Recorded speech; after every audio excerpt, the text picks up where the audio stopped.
I think 2014 is going to see, particularly in the PR industry, a mainstream adoption of the notion that brands can become publishers of their own news online. In 2013, we've seen a few brands moving in this direction, but I feel that it's really starting to gain traction now. So 2014 will be about many more brands being less reliant on traditional media to tell their stories.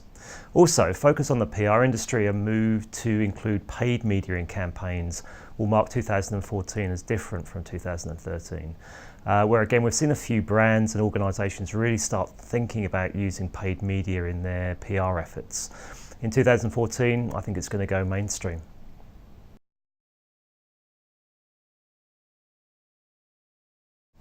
Wearables. Innovations like Google Glass and the Nike Plus Fuel Band and the much rumoured Apple Watch are all fueling this trend. Connecting everyday objects to the Internet of Things, I think, is going to become more and more prevalent, and that yields lots of interesting new ways for marketers and communicators to consider digitising their offline activities.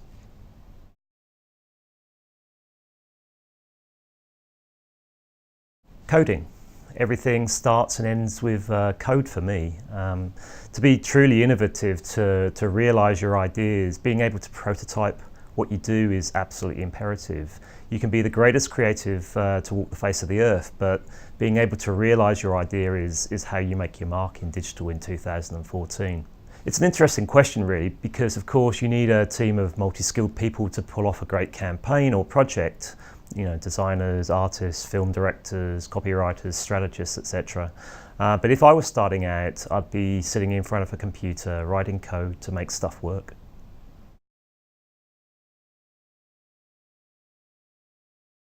I think the instant messaging platforms are going to be most interesting in 2014. WeChat in China is going absolutely berserk in terms of user numbers. WhatsApp and Line are also big in this game. It's a new paradigm for marketers. Getting the one-to-one or one-to-few digital communications working effectively is a real challenge. And using these platforms to their full potential is really something that's quite personally interesting for me, and I'm going to be watching developments carefully.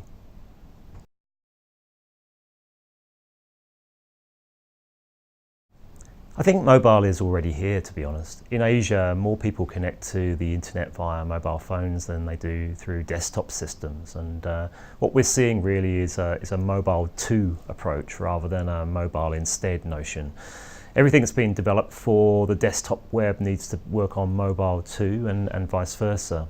But mobile still has its limitations and challenges, particularly in terms of the cost to develop native apps. You've also got to contend with the limited functionality that you see with mobile browsers, screen resolution issues, physical constraints of the actual device, and of course operating system quirks that exist, like Flash not being supported on iOS devices as a great example.